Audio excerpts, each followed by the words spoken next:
नमस्कार, स्वागत आप सभी का। आपके साथ मैं हूं पुनीत मिश्रा। मध्य प्रदेश राज्य निर्वाचन आयोग ने कहा है कि जून महीने में पंचायत समेत नगरीय निकाय के चुनाव हो सकते हैं।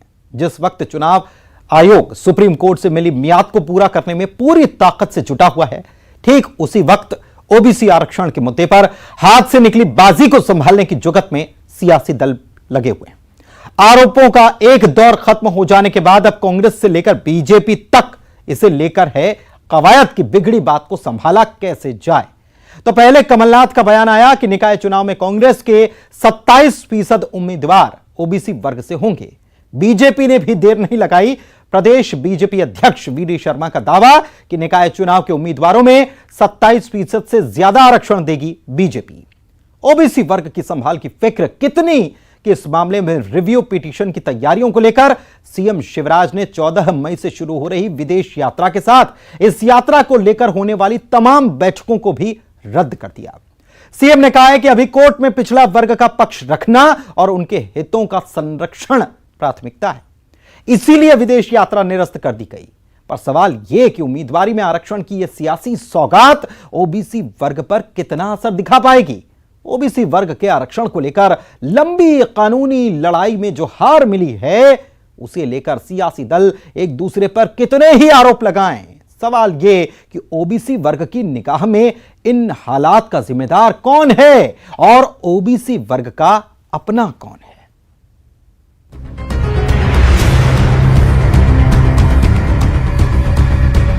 ओबीसी आरक्षण के बगैर पंचायत और निकाय चुनाव कराए जाने के सुप्रीम कोर्ट के फैसले के 24 घंटे के भीतर इस मामले में कहानी रफ्तार पकड़ चुकी है।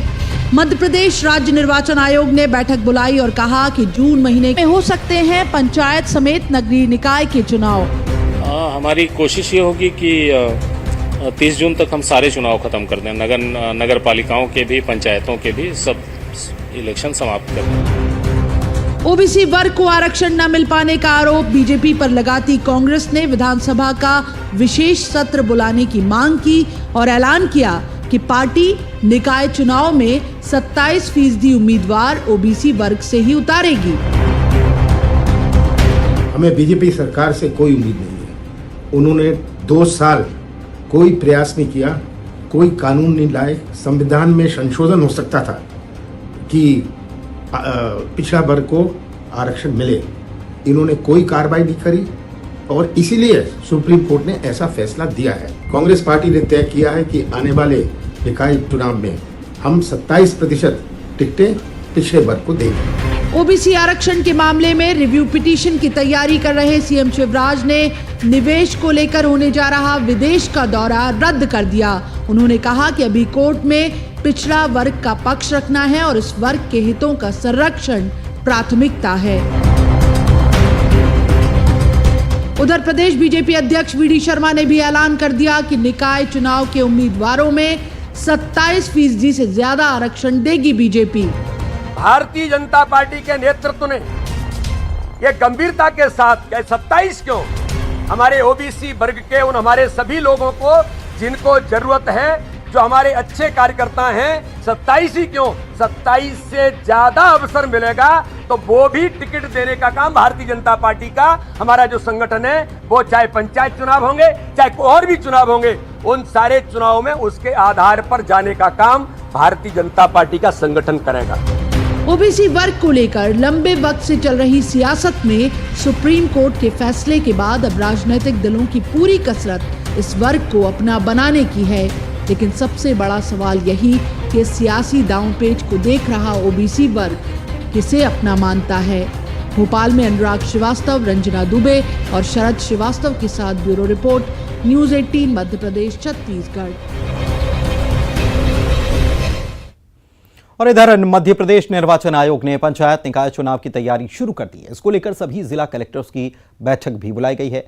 यह बैठक कल वीडियो कॉन्फ्रेंसिंग के जरिए होगी और इस बीच चुनाव में ओबीसी आरक्षण को लेकर सरगर्मी तेज हो गई है।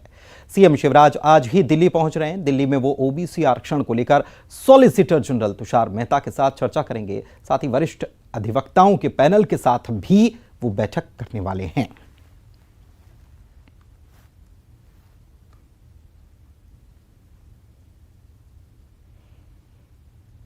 वरिष्ठ अधिवक्ताओं के पैनल के साथ सीएम बैठक करने वाले हैं। विदेश दौरा उनका था 14 मई से, लेकिन उसे भी रद्द कर दिया गया है। अभी नहीं जाएंगे, उसको लेकर बैठकें जो होनी थी उसमें भी शामिल वो नहीं होंगे, वो भी निरस्त कर दी गई हैं, क्योंकि सरकार की तरफ से, मुख्यमंत्री की तरफ से ये कहा जा रहा है कि अभी जो मुद्दा है, अभी जो ज़रूरत है ओबीसी के हितों के संरक्षण करने के लिए है, और ऐसे में विदेश यात्रा वो नहीं कर रहे हैं, बल्कि वे दिल्ली जाकर वहां सॉलिसिटर जनरल से मुलाकात करेंगे। इसके अलावा वरिष्ठ अधिवक्ताओं के पैनल से भी मुलाकात करने वाले हैं, और ओबीसी आरक्षण पर मुख्यमंत्री का ये दिल्ली दौरा जो है वो शुरू होने वाला है। रवाना हो चुके हैं मुख्यमंत्री शिवराज सिंह चौहान। वरिष्ठ अधिवक्ताओं का पैनल जो है वहां उनकी बैठक होनी है उनके साथ। सुप्रीम कोर्ट के आदेश के बाद मध्य प्रदेश की सियासत में सरगर्मी काफी ज्यादा बढ़ गई है। पंचायत निकाय चुनाव को लेकर ये सरगर्मी बढ़ी है। राज्य निर्वाचन आयोग अपनी तैयारी कर रहा है। हमारे साथ खास मेहमान जुड़ चुके हैं इसी मुद्दे पर चर्चा करने के लिए। उमेश शर्मा, बीजेपी प्रवक्ता हैं। उमेश जी, स्वागत आपका। अजय सिंह यादव, कांग्रेस प्रवक्ता हैं। अजय जी, आपका भी स्वागत। और साथ ही में हमारे साथ धनंजय प्रताप सिंह, वरिष्ठ पत्रकार हैं, वो भी जुड़े हुए हैं। धनंजय जी, आपका भी बहुत बहुत स्वागत है। सबसे पहले मैं आप ही के पास आता हूं। उमेश जी, ये जो स्थिति बनी है, कौन है इसका जिम्मेदार?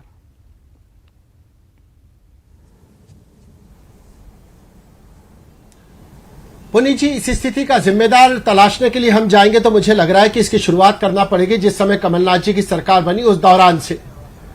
कमलनाथ जी की सरकार बनी, पर्याप्त समय था। नगरीय निकाय का चुनाव की अवधि किस समय समाप्त हुई थी? जिस समय कमलनाथ जी मुख्यमंत्री थे। पंचायतों का कार्यकाल किस समय समाप्त हुआ था? जिस समय कांग्रेस पार्टी की सरकार थी उस समय।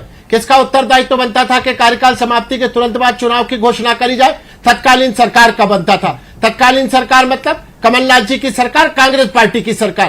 कांग्रेस पार्टी की सरकार ने तत्काल चुनाव नहीं कराए।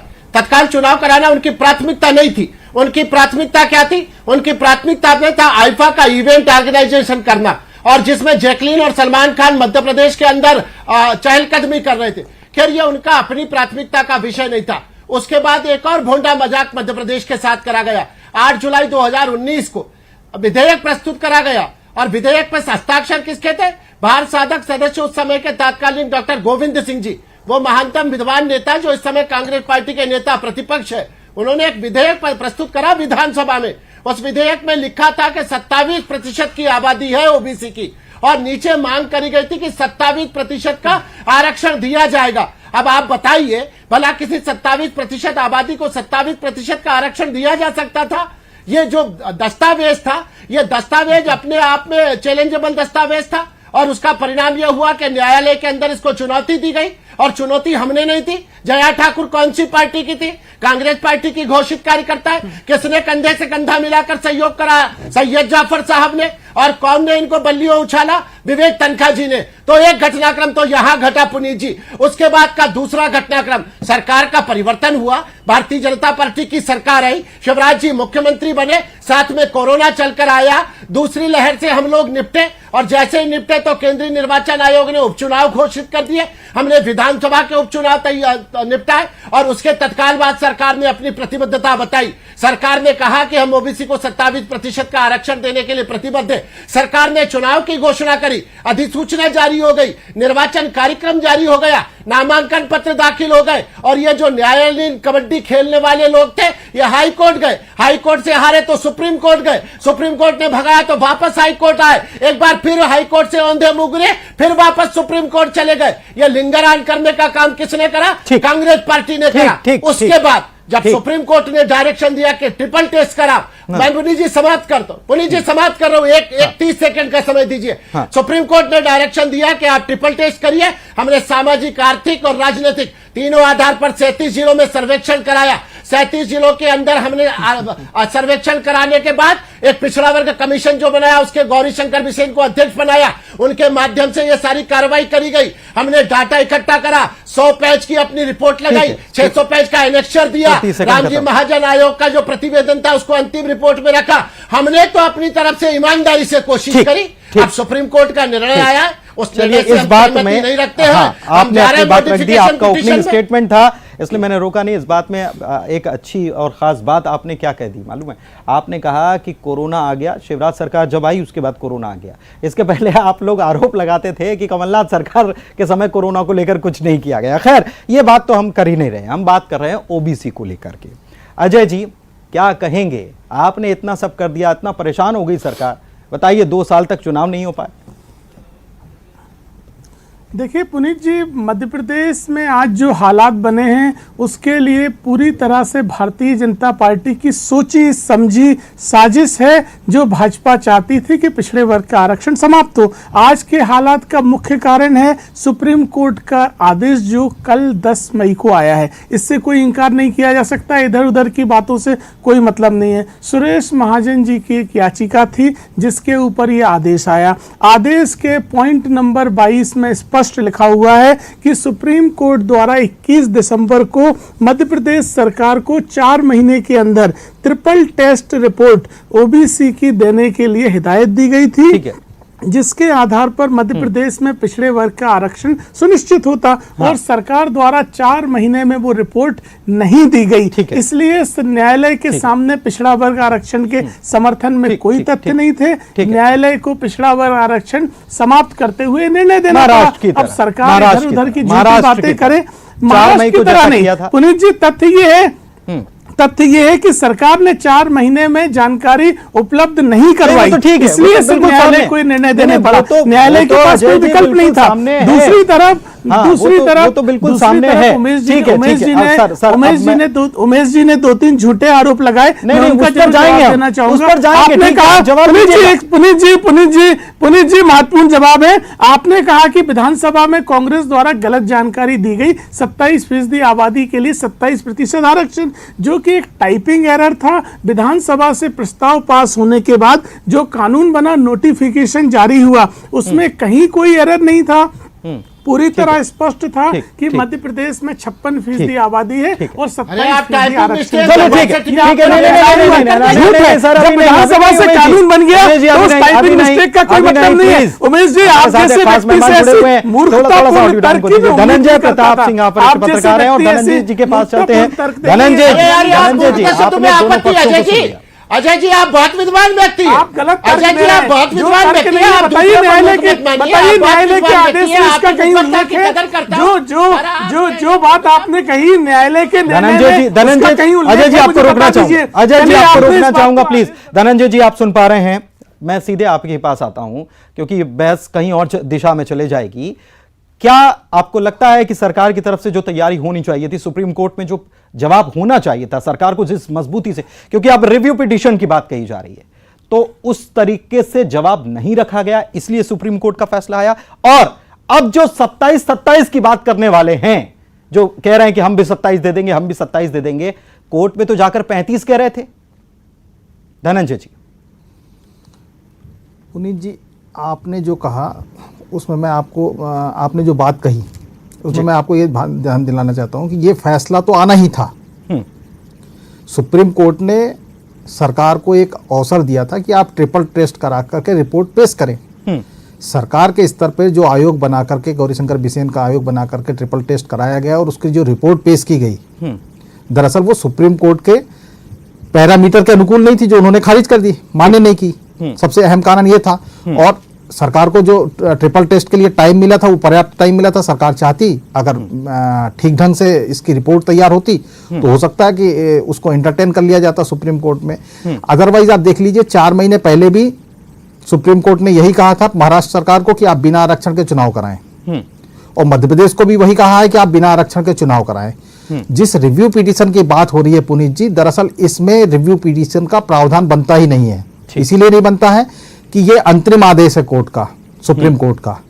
इंटरिम ऑर्डर है, फाइनल ऑर्डर नहीं है। फाइनल ऑर्डर आ गया होता तो उसमें रिव्यू पिटीशन की बात हो सकती थी। इसमें तो सिर्फ ऑर्डर को मॉडिफाई करने के लिए सरकार रिक्वेस्ट कर सकती है सुप्रीम कोर्ट के सामने, और मुझे नहीं लगता कि उसमें भी सरकार को कोई बहुत ज्यादा पॉजिटिव जब तैयारी नहीं थी, हाँ, फैसला मिलेगा। जब तैयारी नहीं थी, सुप्रीम कोर्ट हाँ, जैसा बिल्कुल। चाह रहा था कि रिपोर्ट दी जाए, वैसी उसके सामने पेश ही नहीं की गई। ठीक है, आप ये कह रहे हैं। नहीं हुई। हाँ ठीक है उमेश जी, बिल्कुल। और यही बात देखिए पुनीत जी, दूसरी बात बता रहा हूं आपको मैं। हाँ। हम जिस बहस में अभी बैठे हैं तो हमारे दोनों साथी जिस तरह की बात कर रहे हैं, दरअसल मुझे लगता है कि इस मामले में कोर्ट में भी इसी तरह की राजनीतिक बयानबाजी हुई है जिसका खामियाजा मध्य प्रदेश भुगत रहा है। यानी ऑथेंटिक जो डेटा और ये जो चीजें होना चाहिए कानून के हिसाब से जो होना चाहिए वैसी कोई दलीलें रही भी नहीं, ये आप कहना चाह रहे हैं। ठीक है उमेश जी, वक्त तो पर्याप्त मिला था, क्यों सुप्रीम कोर्ट सेटिस्फाइड नहीं हो पाया मध्य प्रदेश सरकार की तरफ से? जवाब के शॉर्ट में 30 सेकंड सर प्लीज। पुनीत जी, 4 महीने का समय सुप्रीम कोर्ट ने दिया था। इस 4 महीने के समय अवधि में जो 3 स्तर के लेयर हमको तैयार करने का कहा गया था, सामाजिक, राजनीतिक और आर्थिक, हमने 2014 और 2019 के चुनाव परिणाम को आधार बनाया। 37 जिलों के अंदर सर्वेक्षण करवाए गए। 85 ओबीसी के बड़े संगठन उसे 1 to 1 हमारे गौरीशंकर बिसेन जी ने और मध्य प्रदेश के जिलों के अंतर्गत काम करने वाले डीएम, जिला कलेक्टरों ने बातचीत करी। 185 सुझाव हमको ईमेल से प्राप्त हुए, 85 सुझाव हमको जो है वो वेबसाइट पर प्राप्त हुए। हमने सारी चीजों को कंक्लूड करा। इसके अलावा एक 8000 पेजों की वोटर लिस्ट बनाई। इसको हमने ये सब आपने किया। अरे ठीक है सर, मैं कहां ये कह रहा हूं कि आपने नहीं किया। मेरा सवाल ये है कि क्यों नहीं हो पाया? मेरा सवाल यह है कि शॉर्ट्स में जवाब दीजिए ना, क्यों नहीं हो पाया? कहां कमी तो रह गई, मान रहे हैं? हो नहीं, सुप्रीम पुनीत जी, सुप्रीम कोर्ट ने ये नहीं कहा कि हो नहीं पाया। सुप्रीम कोर्ट ने कहा है कि पर्याप्त स्तर का नहीं हो पाया। हमने कहा कि हमको आप 1-2 सप्ताह का समय और दीजिए। सुप्रीम कोर्ट ने समय देने से इनकार कर दिया। सुप्रीम कोर्ट ने हमको अस्वीकार नहीं करा। सुप्रीम कोर्ट ने हमसे अपेक्षा करी है। मुझे बार कमांड दिया जा रहा है कि समय हो चुका है, इसलिए चर्चा को क्षमा चाहूंगा कि आगे हम नहीं बढ़ा पाएंगे। लेकिन धनंजय जी, एक बात बड़ी गौर करने वाली है और मैं आपसे बिल्कुल शॉर्ट में जवाब चाहूंगा सर, कि जब कोर्ट में यह कहा जा रहा है कि 48% है और हम 35% आरक्षण की बात करना चाह रहे हैं, तब फिर 27 की बात क्यों मध्य प्रदेश में फिर से होने लग गई? उम्मीदवारों को हम 27% ओबीसी उम्मीदवारों को टिकट देंगे, इस पर आपका जवाब शॉर्ट में बिल्कुल सर। देखिए पुनीत जी, टोटली सब सिर्फ राजनीतिक स्टंट है। अभी हमारे दोनों पार्टी के दोनों साथियों को यह नहीं मालूम होगा कि इनकी राजनीतिक भागीदारी विधानसभा में कितने प्रतिशत है, इनके कितने प्रतिशत विधानसभा में ओबीसी के विधायक हैं। मैं आपको यह बात बताना चाहूंगा कि पूरी विधानसभा में आप देख लीजिए कि बमुश्किल 20-22% के आसपास में ओबीसी विधायक हैं। तो आप जो 27% और 35% आरक्षण की बात कर रहे हैं, ये किस आधार पे कर रहे हैं? देखिए मध्य प्रदेश के जो गौरीशंकर बिसेन का जो आयोग बना था, उसने भी रिकमेंडेशन की थी कि हमको 35% आरक्षण दिया जाए। राजनीतिक रूप से उसका आधार भी तो बताना पड़ेगा, किस आधार पे नहीं है। उम्मीदवारों के तौर पर उतनी मजबूती नहीं है। ठीक है, क्षमा चाहूंगा सर। उमेश जी और अजय जी, क्षमा चाहूंगा, वक्त यहीं तक की इजाजत दे रहा है। फिर कभी हम इस पर और चर्चा करेंगे। फिलहाल इस बुलेटिन में इतना ही। नमस्कार।